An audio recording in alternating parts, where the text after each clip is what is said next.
Mau kapan Indonesia akan maju? Ngurusin kurikulum aja gak beres-beres. Hari ini kurikulum dirubah-rubah, sistem penerimaan siswa dirubah-rubah, sekarang jumlah kelas dirubah-rubah. Makan gizi gratis ini semestinya tidak dikualifikasi anak sekolah sesungguhnya. Betul. Tapi lebih baik kepada kualifikasinya anak yang lahir di Indonesia dari sekian tahun ke sekian tahun, mau sekolah mau tidak, dia wajib diberi makan gratis seperti itu. Dan saya tidak akan berhenti untuk terus mengingatkan Pak Presiden bahwasanya DOB adalah salah satu cara untuk mempercepat peningkatan IPM tadi.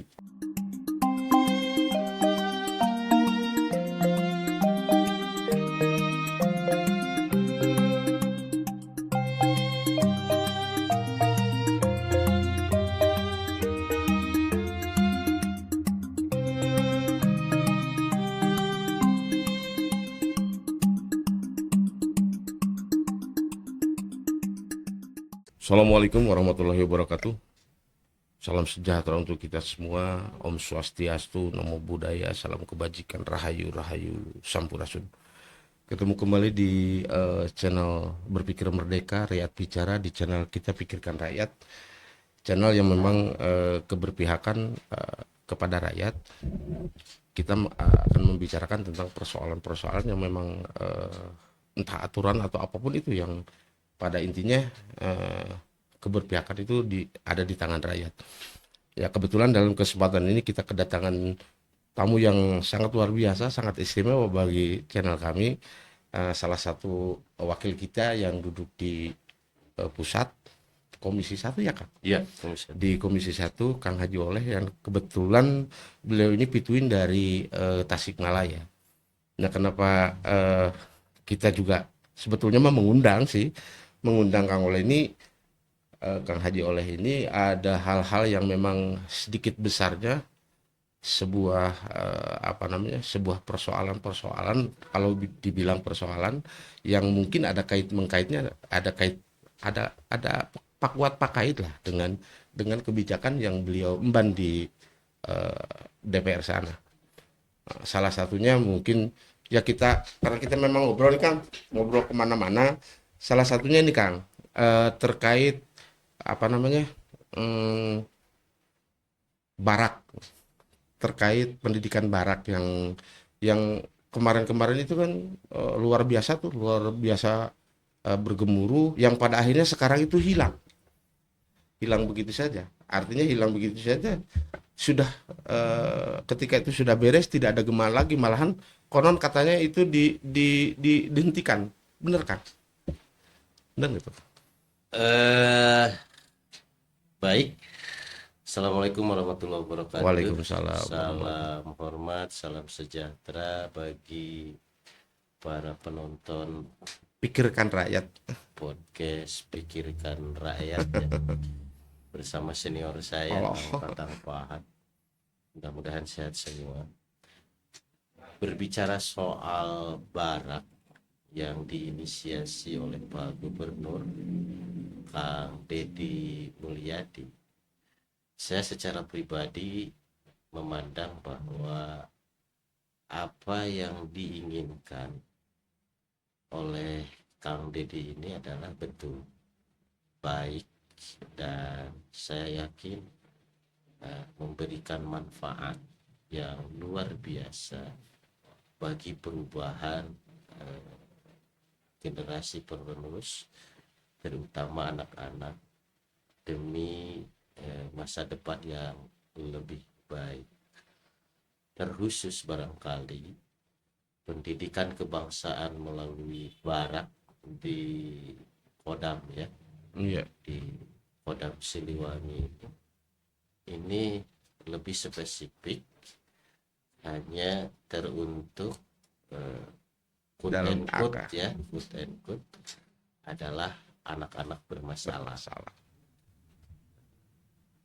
Anak-anak yang berlatar belakang quote and quote susah diatur lah. Nah, pada prinsipnya ini bagus sih sebenarnya. Bagaimana ingin bahwa generasi penerus ini diisi oleh anak-anak yang memiliki mental yang bagus, karakter yang bagus, kepribadian yang bagus.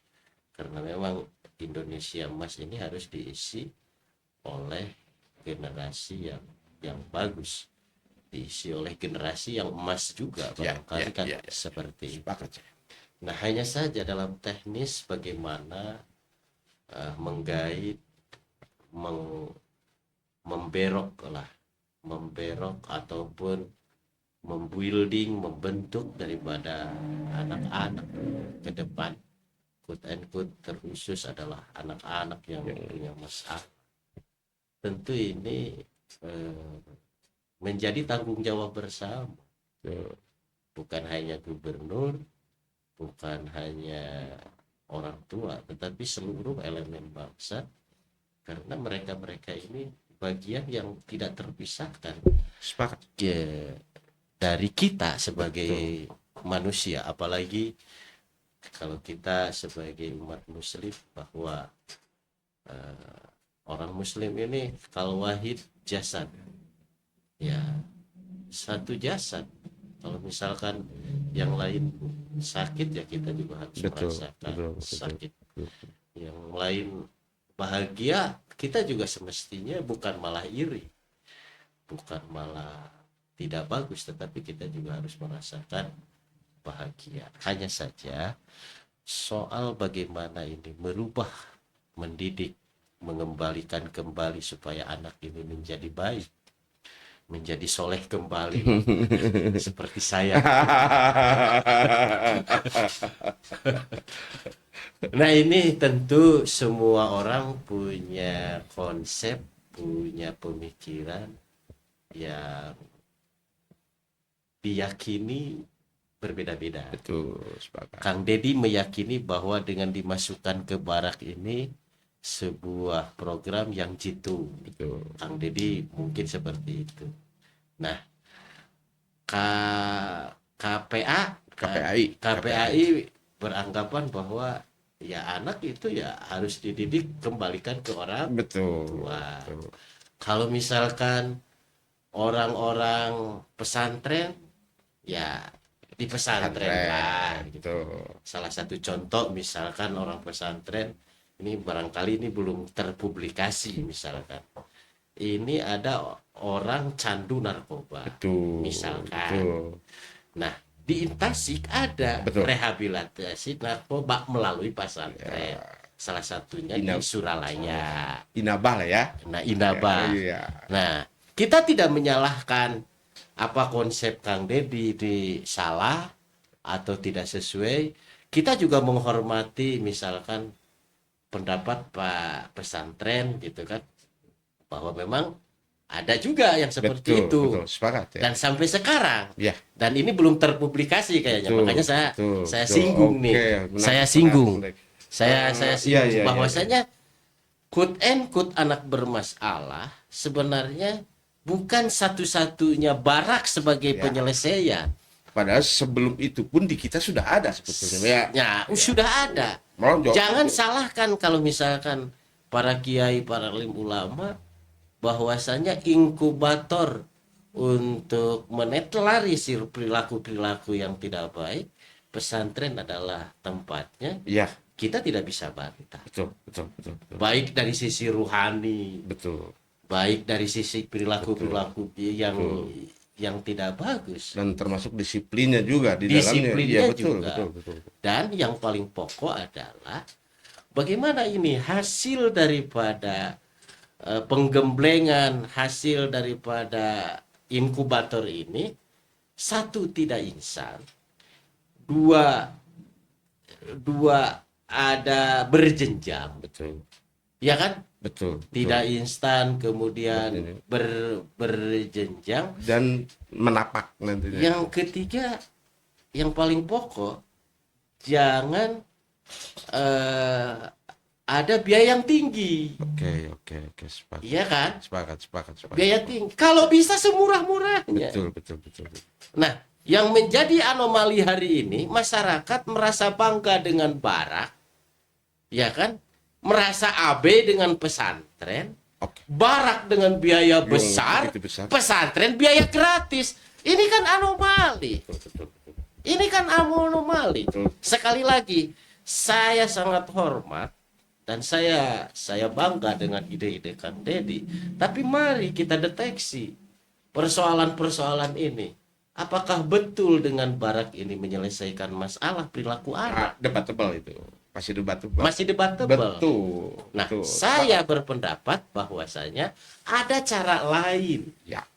yang lebih TSM, Mhm. terstruktur, sistematis dan Masif. masif dan tidak perlu biaya.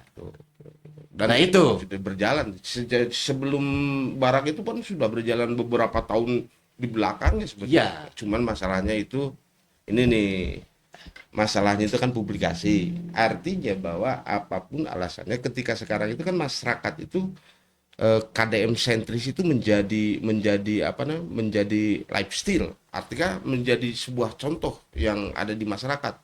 Ya kadang-kadang kalau kita telaah lebih dalam, bahwa kebijakannya acap kali itu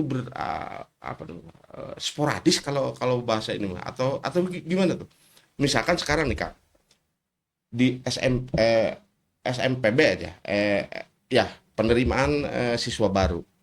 Nah, aturan dari pusat itu kan setiap perumbel itu 36. Satu kelas itu 36 siswa. Karena itu hasil dari penelitian dan sebagainya yang pada akhirnya jatuh seperti itu. Nah, ketika ditangkap oleh gubernur kita yang memang sangat luar biasa sekali, tiba-tiba di situ ada muncul 50 orang perumbel. Artinya di situ ada 14. Dan secara kebutuhan sekolah yang ada di kita ini, dengan siswa yang 50 orang itu juga bermasalah. Ruang lingkupnya, kesehatannya, terus kenyamanan ketika dia belajar. Dan yang paling mengerikan lagi itu kemarin kita mengundang salah satu pimpinan MKKS, kumpulan kepala-kepala sekolah swasta, itu terindikasi bahwa itu akan membunuh sekolah-sekolah swasta. Bagaimana nih aturan yang seperti itu, Kang? Kalau dilihat aturan dari kementerian itu kan 36, tiba-tiba KDM memunculkan aturan 50. Artinya aturan yang lebih atas, katakan dari kementerian, ketika turun ke bawah itu terkesan bahwa membenturkan undang-undang. Gimana? Melanggar ketentuan yang lebih atas. Ya. Yang itu. Sebelum ke sana, soal barak kan belum selesai. Oke, siap. Ini belum selesai sebenarnya. Betul. Nah, saya kembali soal barak dulu ya. Betul. Goalnya Kang Deddy itu adalah bagaimana ini persoalan anak kenakalan remaja, yang berhadapan dengan hukum lah ya, supaya hilang sebenarnya ke sana.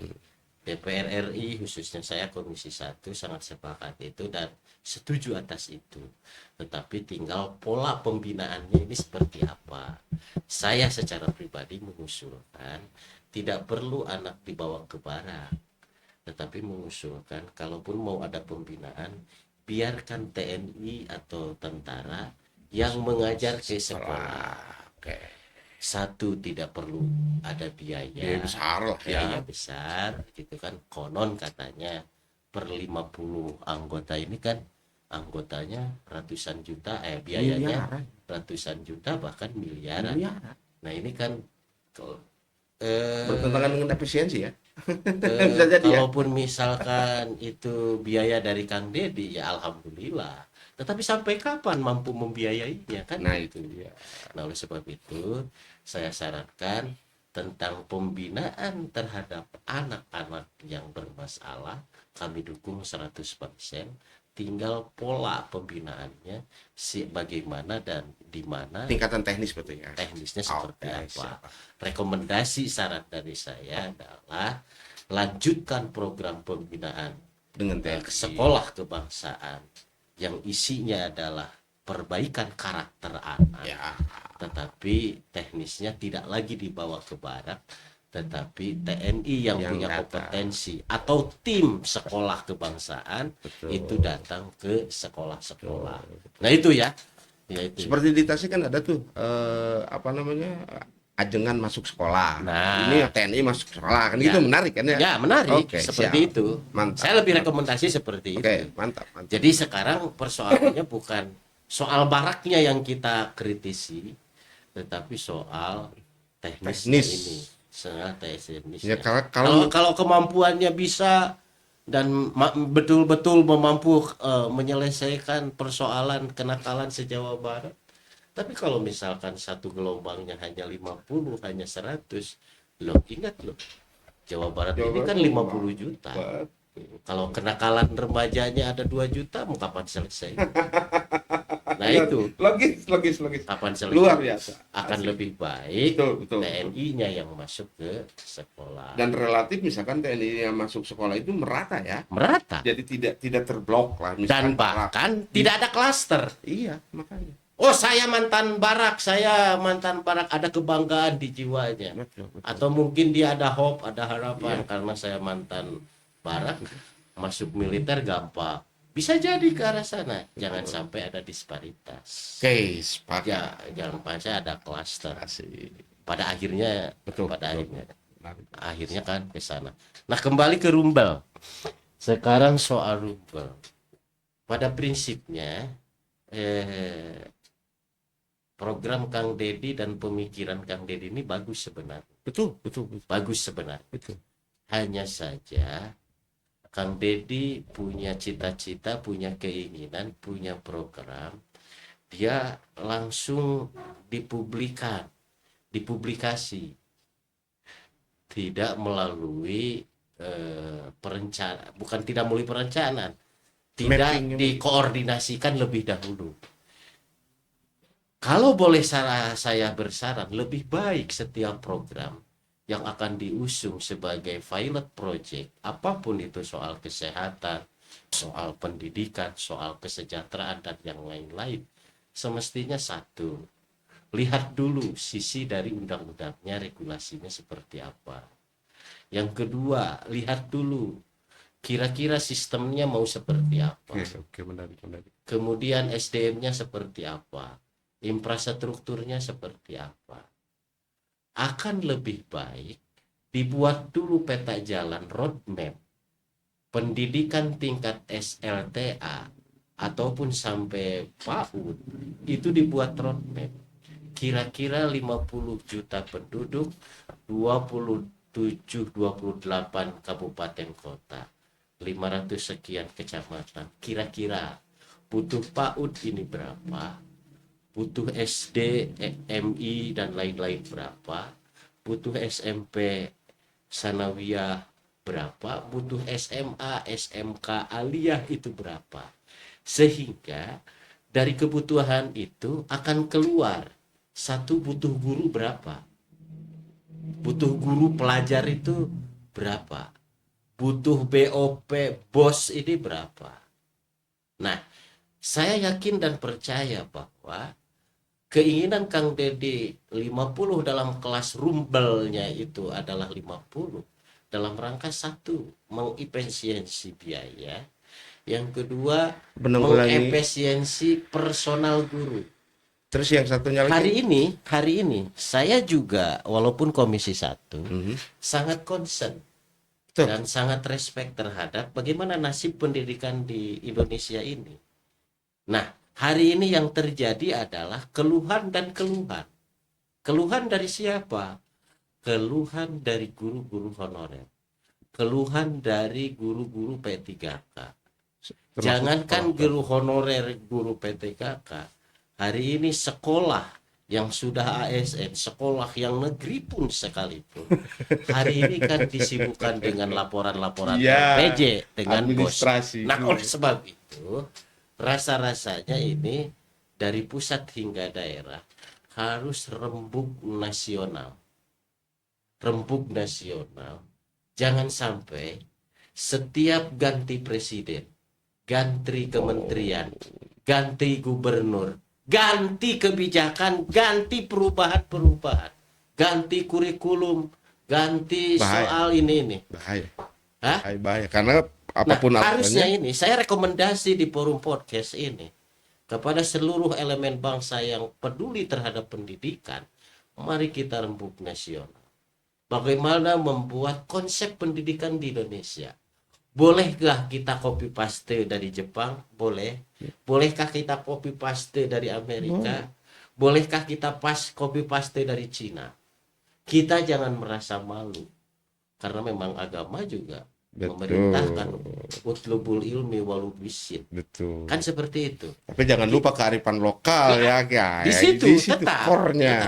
Jangan sampai ganti presiden, ganti menteri, sekali lagi ganti gubernur, ganti bupati ataupun wali kota, kurikulum dirubah, rumbel juga dirubah, iuran dan segala macam juga dirubah. Kasihan rakyat. Betul. Mau kapan Indonesia akan maju? Ngurusin kurikulum aja gak beres-beres. Hari ini kurikulum dirubah-rubah, sistem penerimaan siswa dirubah-rubah, sekarang jumlah kelas dirubah-rubah. Sampai kapan nasib pendidikan di Indonesia ini akan ada dalam kualitas yang baik? Ya, sementara kan hakikat pendidikan itu harus berjenjang, tidak boleh di tengah-tengah itu, tidak boleh ada hal yang katakanlah kerikil-kerikil. Dari A sampai Z itu harus lurus gitu ya. Gitu kan? Sepakat kan? Sepakat. Okay. Karena soal pendidikan itu adalah hak dasar yang harus diberikan oleh negara. Nah, kenyataannya Kang Haji, kenyataannya ketika perubahan katakanlah perubahan penguasa dan sebagainya, tatanan yang sudah dibangun sebelumnya yang dalam tanda petik misalkan itu sudah ada di relnya atau track recordnya sudah bagus, tiba-tiba muncul itu robah yang pada akhirnya seperti sekarang ini, Kang, gitu. Ya, itu. Pro kontra pasti ada.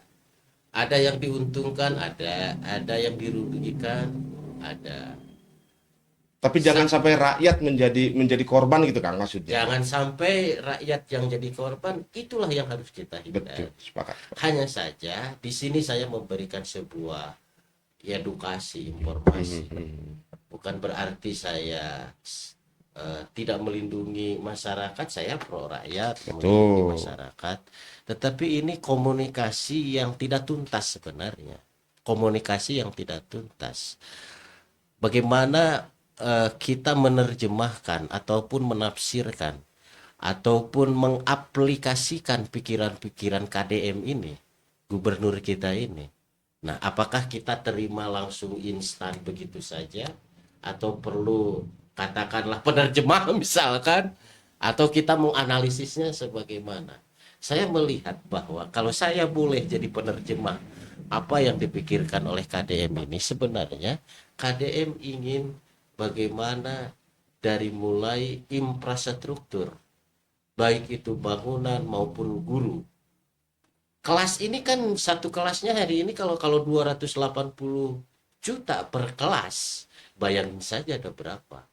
Guru ini butuhnya berapa. Nah, kalau misalkan bisa dioptimalkan misalkan. Nah, ini kan jadi efektif misalkan kan ke arah sana sebenarnya. Nah, maksud saya begini. Kalau pola sistem pendidikan hari ini terutama dari sisi regulasi yang tidak ada batasan apapun. Hari ini Menteri Pendidikan misalkan untuk SD kah, untuk SMP kah, untuk SMK kah dan yang lain-lain tetap membuka sekolah baru. Saya rasa ini juga tidak akan selesai. Bukan solusi. Tidak akan selesai. Akibatnya apa? Betul. Banyak guru-guru. Banyak guru-guru yang menjadi guru-guru dadakan. Guru galama menjadi tersingkirkan. Guru yang dadakan mendapatkan langsung sertifikasi karena gara-gara dekat dengan DPR misalkan. Dekat dengan bupati misalkan. Kan begitu.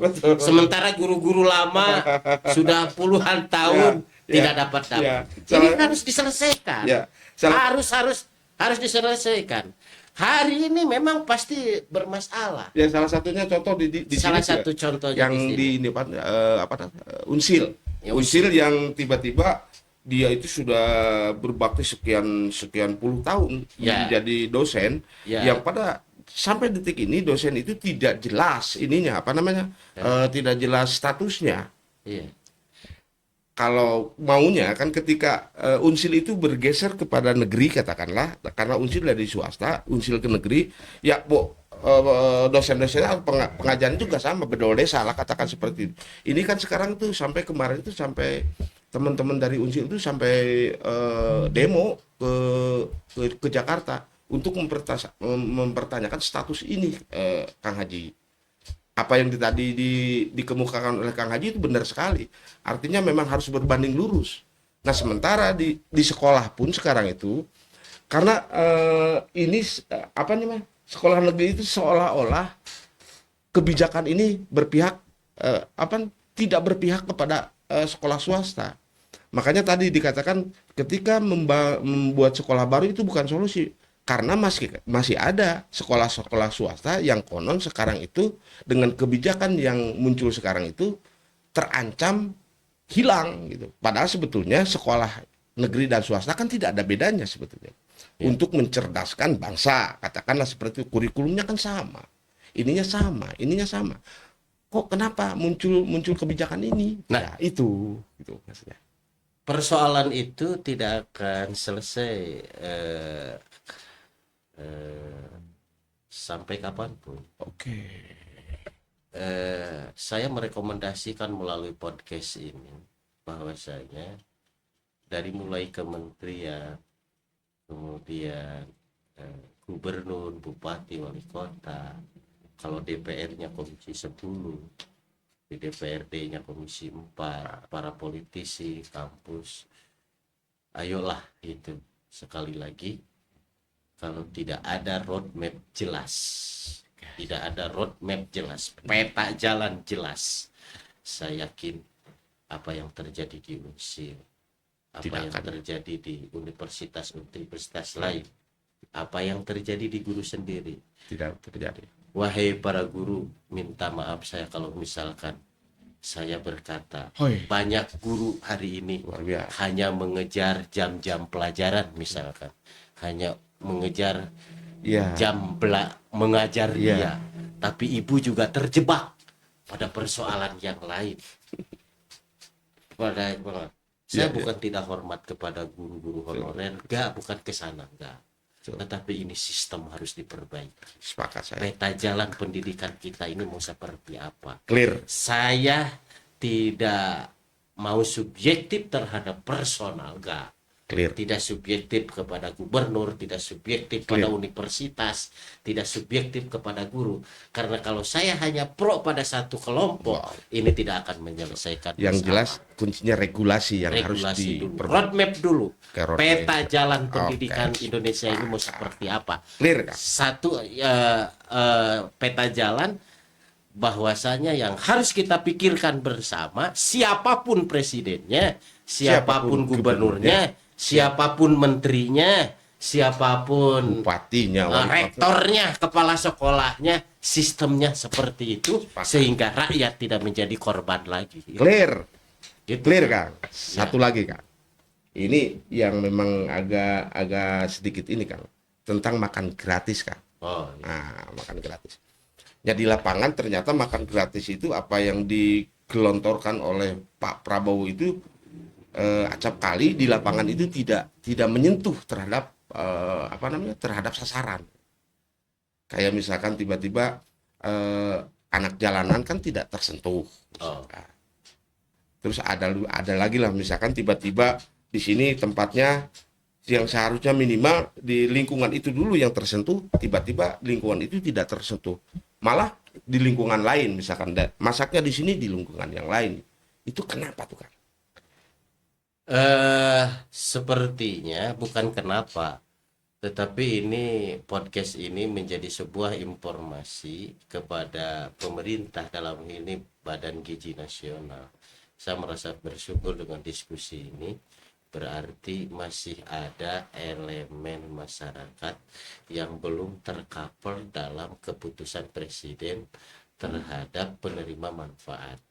Yang saya tahu, penerima manfaat satu adalah siswa, dua santri, siswa dari PAUD hingga SMA Ya. santri, kemudian ibu hamil, kemudian jompo, baru itu. Nah, sekarang ada masukan melalui podcast ini, mudah-mudahan ditonton oleh Pak Prabowo ya. Iya kan? Iya, iya, iya. Bahwa ada elemen bangsa yang Betul. tertinggal. Salah satunya adalah anak jalanan, pemungut sampah, dan yang lain-lain. Yang artinya kadang-kadang Miskin hari ini ekstrim, makan, kemudian besok tidak makan. Ataupun satu hari makan, seminggu tidak makan. Nah, ini saya sependapat, dan kelompok orang-orang katakanlah quote and quote miskin ekstrim ya harus masuk ke dalam penerima manfaat dalam program makan gizi gratis. Hanya saja barangkali ini case-nya jadinya berbeda. Ini tuh makan gizi gratis untuk meningkatkan kualitas mental, IQ, kemudian imun anak-anak yang sedang belajar, tapi ini minta menyasar yang ke lain. Jadi ya gak apa-apa, misalkan makan gizi gratis atau ada program lain makan untuk masyarakat miskin ekstrim, bisa dipisah tetapi programnya modelnya yang sama. Kalau mau efisiensi boleh saja, tinggal ditambah lagi tentang tambahan elemen masyarakat di dalam BGN. Lagi-lagi regulasi berarti. Regulasi. Karena kan saya juga ingin bertanya nih, orang yang berhak mendapat makan gratis itu diambil datanya, diambil dari mana, kan gitu pertanyaannya. Sekolah. Ya, diambil dari sekolah. Nah, tiba-tiba orang yang tidak bersekolah itu kan sama warga negara Indonesia yang memang harus dilindungi, kan begitu hakikatnya, terhadap bahwa negara itu melindungi anak-anak, katakanlah melindungi rakyatnya, pendidikan, kesehatan dan sebagainya, dan dilindungi undang-undang. Nah, ternyata di lapangan itu ada yang tidak tersentuh, dan yang tidak tersentuh itu pun sama warga negara kita yang mempunyai hak yang sama gitu. Ya, artinya ini kan tebang pilih kalau memang seperti itu. Baik, saya sangat hormat dan saya sangat bangga podcast ini lebih pada bagaimana memperjuangkan hak-hak rakyat minoritas ini. rakyat kita saya senang. Kang. Pada prinsipnya sebuah program tidak akan langsung sempurna, akan langsung sempurna, pasti ada kekurangan di sana sini, baik dari sisi regulasi maupun dari sisi teknis pelaksanaan dari SDM-nya, dari infrastrukturnya, dari SOP dan yang lain-lain, bahkan ketidaksempurnaan dalam rangka penerima manfaat ini. Saya bisa menangkap bahwasanya makan gizi gratis ini semestinya tidak dikualifikasi anak sekolah sesungguhnya. Tapi lebih baik kepada kualifikasinya anak yang lahir di Indonesia dari sekian tahun ke sekian tahun, mau sekolah mau tidak, dia wajib diberi makan gratis seperti itu. Nah, ini masukan sebenarnya. Iya kan?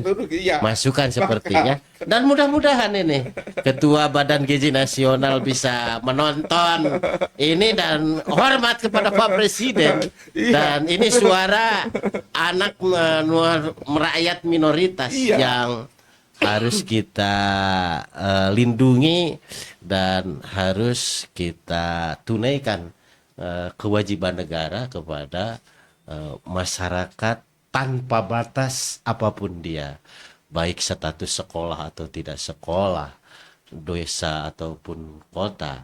Dan isu ini saya sepakat dan saya setuju bahwasanya kalau kualifikasinya tidak lagi sekolah tetapi anak yang lahir di Indonesia usia berapa ke berapa. Saya sependapat. Oke. Ya. Clear ya Kang ya. Ya di Tasik itu kan sekarang itu lagi marak-maraknya nih Kang. Pasca kemarin, pasca PSU tiba-tiba muncullah DOB, daerah otonomi baru, katakanlah Tasik Selatan. Yang pada tahun-tahun lalu itu kan itu hanya sebatas jualan politisi-politisi untuk masuk ke ruang tertentu, maka itu dimunculkan. Tapi sekarang kan sudah ada sedikit besarnya DOB itu sudah masuk ya, sudah masuk ke DPR DPR provinsi, DPR, tinggal satu tahap lagi kalau tidak salah masuk ke pusat dan nanti digodok di situ.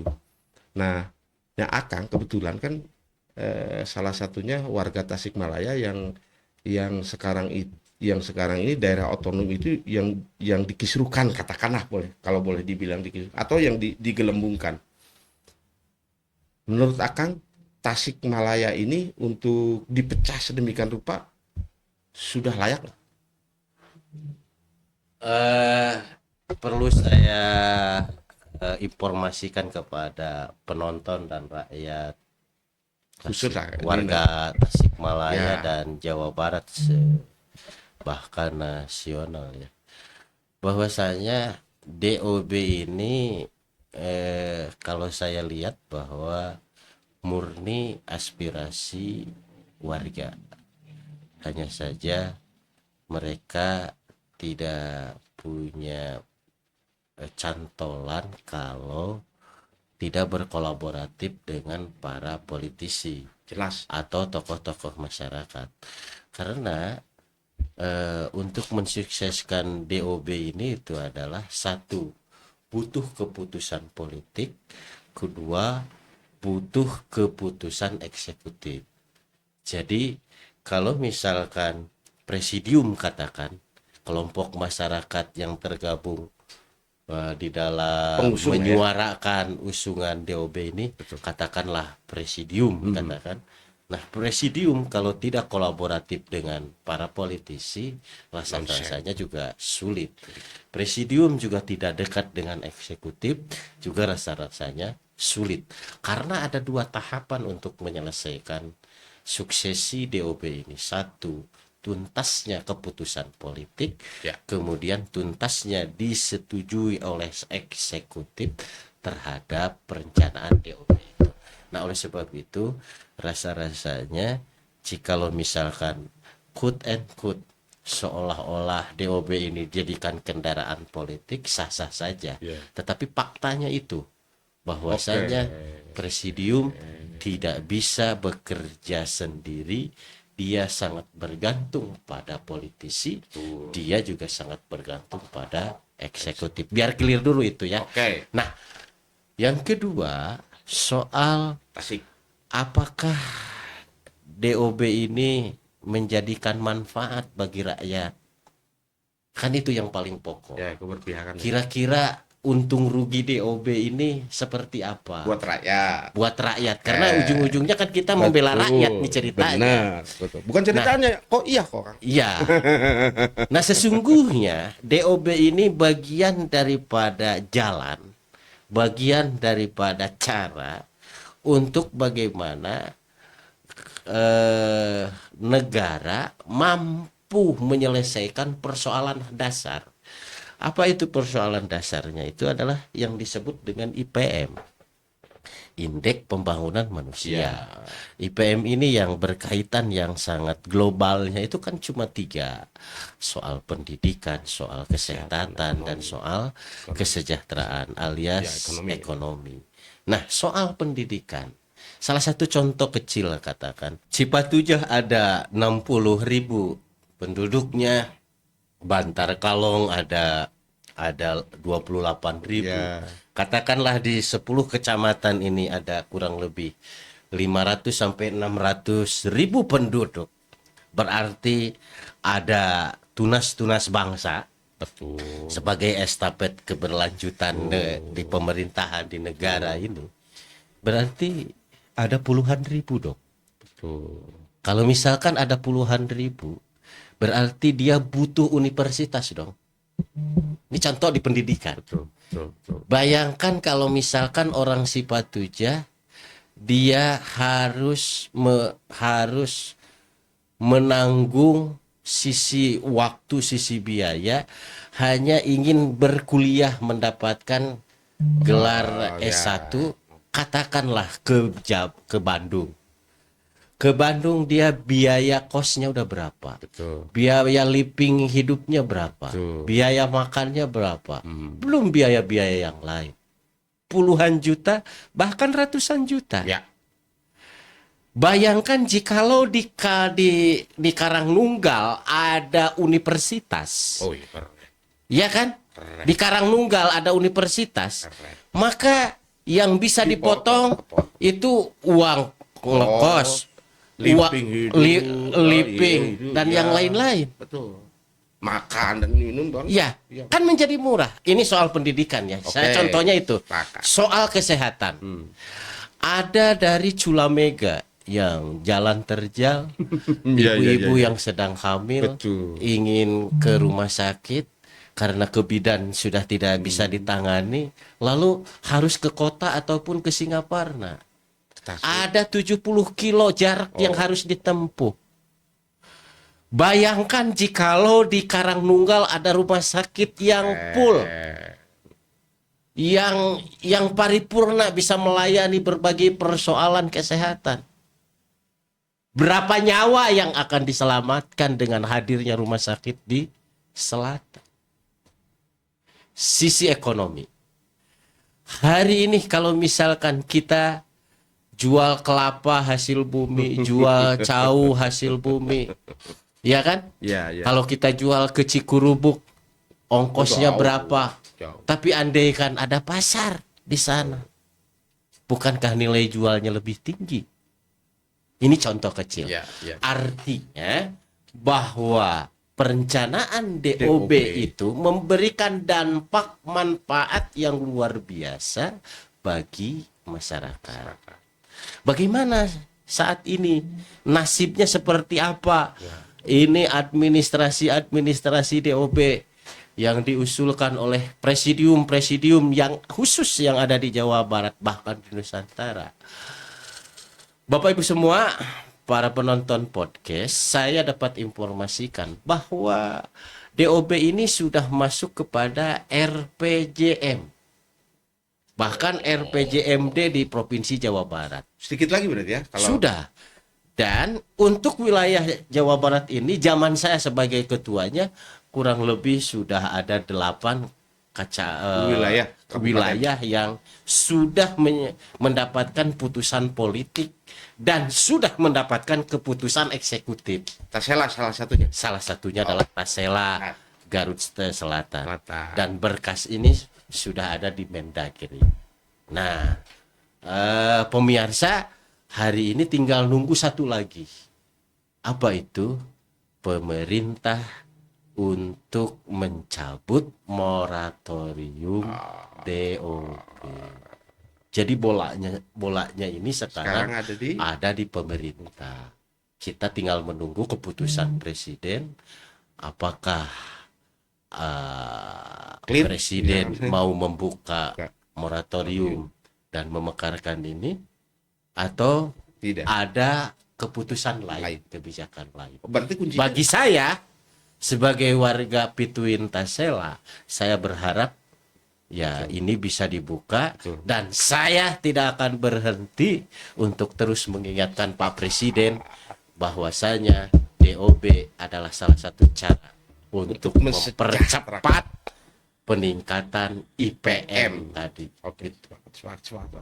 Nah, karena memang ternyata sekarang ini DOB, kalau dulu itu kan DOB Tasela, acap kali Tasela, yang pada akhirnya pada saat dulu rakyat itu kan jengah dengan adanya Tasela karena sudah sekian lama itu menjadi program 5 tahunan konon katanya, program politik misalkan 5 tahunan dengan iming-iming Tasela. Tapi sekarang itu sudah jelas ya. Artinya sudah jelas, tinggal menunggu satu ketukan atau satu fatwa mungkin ya. Iya. Satu fatwa lagi dari presiden bahwa DOB itu dicabut, maka moratorium dicabut. Ya, moratorium dicabut, maka tinggal eksekutif ya, dalam hari ini ya. Mendagri untuk memverifikasi persyaratan-persyaratan sesuai undang-undang tentang otonomi daerah. Kalau misalkan ini berbicara kesejarahan ke belakang, Kang Dewan, ke belakang itu sebetulnya ketika ada pemekaran kota dan kabupaten Tasikmalaya itu salah satu lokusnya itu, seingat saya nih, salah satu lokusnya itu yang menjadi kabupaten itu sebetulnya di selatan ya, Tasik Selat. Tasik Selatan. Nah, tiba-tiba menjadi di apa nih, Singaparna. Ceritain dong supaya juga masyarakat paham bahwa sebetulnya mah Tasik Selatan itu sudah layak gitu. Sudah layak untuk menjadi kabupaten mandiri. Karena pada saat pemekaran kota kabupaten pun Tasikmalaya itu menjadi lokus sebetulnya. Maksudnya Kabupaten Tasikmalaya itu selatan itu menjadi lokus. Tiba-tiba pindah ke Singaparna, itu juga masyarakat belum tahu semuanya sebetulnya mah. Kenapa, ada apa di situ? Kok jadi pindah gitu? Sebenarnya hasil kajian dari Mendagri, hasil kajian DED dari Perguruan tinggi ya. kampus apapun lembaga-lembaga riset dalam hari ini menyatakan bahwa bila terjadi pemekaran dulu itu yang cocoknya baik dari sisi geografis maupun dari sisi pertumbuhan ekonomi tentunya. Karena pertumbuhan ekonomi ini menjadi sebuah krusial untuk penopang PAD-nya. Sebab apa gunanya kalau dimekarkan tapi PAD-nya, APBD-nya tidak ada. Ya, bunuh diri lah. Kan itu kan. Bunuh diri lah. Nah, hasil kajian dari berbagai aspek 2001 ya kalau tidak salah itu. Ya, dari berbagai aspek bahwa yang layak dalam rangka pengembangan baik dari sisi pertumbuhan ekonomi dan tentunya pembangunan yang berkeadilan dan berkelanjutan tentunya. Sekali lagi berkeadilan dan berkelanjutan, ya tentunya hasil analisa ini tidak akan salah. Betul. Bahwasanya Karangnunggal sebagai titik koordinat yang layak untuk dijadikan ibu kota baru Kabupaten Tasikmalaya dengan nama Batara Karang. Kabupaten Batara Kenapa Karang. hari ini 2001 malah keputusan DPRD Tasikmalaya waktu itu kemudian dengan eksekutif bisa berpindah? Saya katakan saya berani di sini bahwa terjadi pengkhianatan terhadap hasil analisa para ahli dan disinilah terjadi pengkhianatan politik rasa-rasanya. Pengkhianatan politik di mana sesungguhnya yang layaknya itu di Tasela malah di Singaparna. Karena logikanya bahwasanya memisahkan ini untuk memperluas ibu kota. Ya. Singaparna ke kota Tasik ini hanya 2 kilo, 3 kilo. Ya. Bukan menyelesaikan persoalan, malah menumpuk masalah. Bayangkan saja sekarang dari bundaran kota Tasik ke Singaparna ditempuh dalam berjam-jam ketika pada sore hari, apalagi hari libur. Apalagi hari-hari ini kan terbukti kan hari ini tidak ada orang Singaparna tetap saja belanjanya ke Cikurubuk. Orang Singaparna bahkan orang Cigalontang sendiri banyak sekali malah ke RSUD Dr. Soekarjo. Kan ini kan artinya bahwa keputusan yang dulu yang diambil oleh para politisi ini pada saat hari ini sejarah mengatakan tidak efektif. Dan tidak merubah ekonomi masyarakat penyebaran ekonomi, termasuk penyebaran hal-hal yang sifatnya bangunan-bangunan, kalau boleh dibilang bangunan yang strategis itu tetap saja memusat. Artinya pengembangan wilayahnya ini kan gagal. Tidak berkeadilan dan tidak berkelanjutan. Benar. Tidak berkelanjutan. Coba kalau misalkan hari ini sistemnya eco green misalkan. lebih lagi menjaga lingkungan misalkan lebih-lebih ke sana. Hari ini lihat mana yang bisa dijaga. Coba kalau di Karangnunggal. Oh, lain lain cerita. Ya kan lain Ya, lain cerita. cerita. Banyak tempat yang bisa digunakan, Eksplorasi terus ini bangun. dijaga Oh, lingkungannya. keren. Ini kalau di sini mau ngebangun di mana? Habis. Habis. Habis. Itu. Oke. Nah, terakhir nih untuk DOB nih, terakhir karena memang sekarang itu sudah bermunculan tokoh-tokoh nih Kak. Bermunculan tokoh-tokoh yang kelihatannya dengan munculnya wacana Tasela ini sudah mulai nih Kak, sudah mulai menggeliat. Kalau saya tangkap mah dari saya tangkap dari luar ya kayaknya ini nih tokoh-tokoh yang akan nanti berkuasa bukan berkuasa lah, nanti yang akan Calon jadi bupati lah calon gitulah, bupati lah di calon sana, bupati. gitu. Pada prinsipnya saya secara pribadi ya Belum sekarang tuntas Kang, ini maaf Kang. lebih baik mari kita bersatu seluruh elemen tokoh masyarakat khususnya yang ada di Tasela, Kabupaten Tasik dan bahkan Jawa Barat. Ayo kita dobrak sama-sama mengingatkan dan memberikan pertimbangan kepada Pak Presiden melalui Kemendagri tentunya bahwasanya membuka moratorium terhadap DOB ini sangat urgent sekali. Nah, kalau misalkan ini sudah, mudah-mudahan Allah kasih hidayah ya, dan Allah takdirkan ini dibuka, kemudian Tasela jadi, ini terbuka seluas-luasnya oleh Masyarakat untuk siapapun. elemen bangsa siapapun dia dari manapun dia. Yang paling pokok adalah nawaitunya untuk rakyat, nawaitunya untuk rakyat, Saya mau nanya, bukan untuk personal. Apakah kalau misalkan saya bagian dari itu, ya masyarakat yang menilai. Apakah saya punya niatan untuk ke sana? Hari ini belum ada lah ke sana. Tetapi kalau masyarakat mau menilai, oh saya seperti ini, saya seperti itu, Ya. layak dan lain sebagainya, biarkan saja masyarakat yang menilai.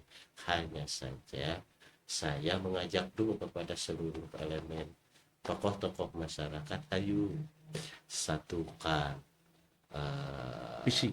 visi untuk warga Tasela. Saya tidak apa ya, bukan oh saya paling depan di Tasela, tiba-tiba saya sebagai kendaraan supaya jadi calon. Oh enggak, saya mah tidak jadi nanaon jadi masalah. Enggak. Kalau saya ngelihatnya dengan maaf potong Kang Dewan. Dengan posisi sekarang Kang Dewan yang memang ada di Batavia di sana, itu kan peluang sebetulnya mah. Artinya peluang bagaimana suara-suara yang ada di Tasela atau tokoh-tokoh yang ada di Tasela itu akan lebih cepat dengan katakanlah tangan Kang Haji untuk ke sana. Dan kalau menurut saya sebetulnya tadi saya mau nanya pribadi, Kang siap di Tasela, tapi tadi sudah dijawab. Artinya melihat kondisi, tapi dengan catatan tadi, saya menarik gitu. Apapun alasannya demi Tasela, ayo kita sama-sama untuk maju ke untuk berkoordinasi di tingkat nasional. Adalah saya misalkan ada Kang di situ. Oke, menarik Kang. Terakhir untuk Tasik lah, karena memang ini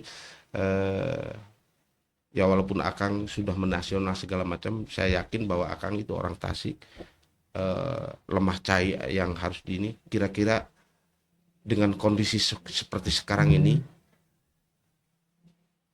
posisi rakyat harus seperti apa Kang? Karena ternyata rakyat ini dengan taruh tadi misalkan dengan aturan, dengan regulasi atau dengan aturan ini, sedikit besarnya ada yang kontraproduktif dengan masyarakat yang ada di bawah, walaupun tidak semuanya. Salah satunya tadi misalkan makan siang gratis, terus ke pendidikan dan sebagainya, itu kan bagi masyarakat yang ada di bawah itu sangat sangat berat sekali Kak. Dan mudah-mudahan apa-apa atau persoalan-persoalan yang ada di masyarakat sekarang ini dengan melalui podcast ini dan kita berbincang asik ini, itu mungkin masyarakat itu menitipkan walaupun lewat saya yang sebetulnya saya juga hanya melihat tidak menyeluruh, dan saya yakin persoalan-persoalan itu bukan hanya itu saja, banyak sekali. Harusnya gimana tuh Pak?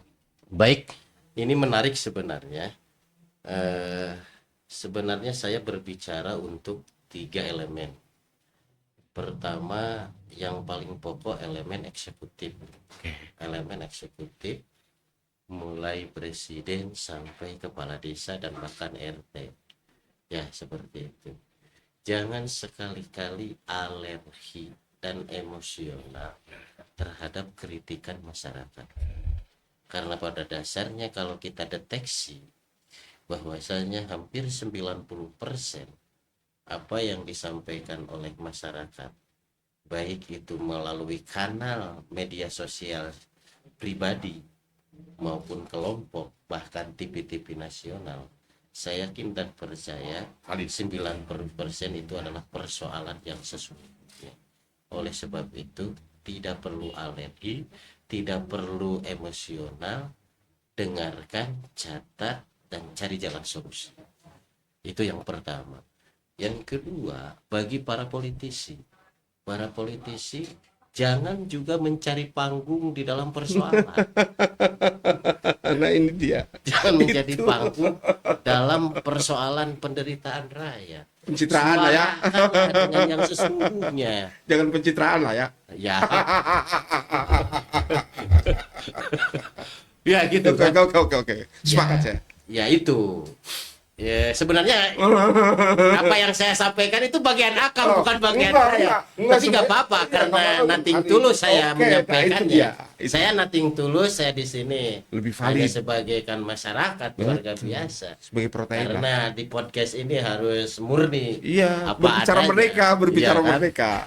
Itu Pak. Yang ketiga, bagi masyarakat dan juga para pemerhati masyarakat, jangan berhenti menyuarakan, menyampaikan persoalan-persoalan, terutama hak-hak dasar masyarakat yang belum bisa ditunaikan oleh negara. Suarakan terus dan jangan takut. Konsekuensinya dimusuhi itu. Jangan takut dan jangan takut. Soal dimusuhi, jangankan kita, Rasulullah juga ditempoki. Wah, terlalu jauh dengan Rasulullah. Ya memang belum terlalu jauh memang. Saya sempat digedor rumah kan gara-gara ini. Siapa orang yang menyuarakan soal kebenaran, pasti dia akan memiliki musuh. Tinggal tekad kita. Ya, sepakat. Apakah kita hanya takut kepada orang yang Sepakat, mengancam, atau kita ingin bagaimana persoalan hak-hak dasar masyarakat bisa terpenuhi. Sepakat. Nah, itu Pak. Sepakat. Maju terus pantang mundur. Oke, karena memang kita dibatasi waktu yang memang waktunya kalau memang ngobrol terus. Ya lain waktu ya, kita betul. ketemu lagi. Baik, nah itulah bahwa rakyat apapun alasannya ketika peran atau pemerintah itu rakyat harus menjadi pokok utama yang memang pada dasarnya negara rakyat itu menjadi kekuasaan tertinggi. Ya. Negara itu ada kalau rakyat itu ada, apalagi rakyat sejahtera, negara itu akan tujuan negara Indonesia yang 2045 itu menjadi negara emas itu akan tercapai kalau memang rakyatnya sejahtera. Tapi kalau tidak disejahterakan rakyat, jangan harap Indonesia 2045 itu tercapai, yang ada itu Indonesia emas, atau mungkin saja Indonesia tidak akan ada lagi kalau memang keberpihakan terhadap rakyat itu di nomor sekiankan. Baik, ketemu lagi di podcast yang akan datang. Tentu saja kita akan mengundang beliau lagi dengan persoalan-persoalan yang menarik lainnya. Assalamualaikum warahmatullahi wabarakatuh.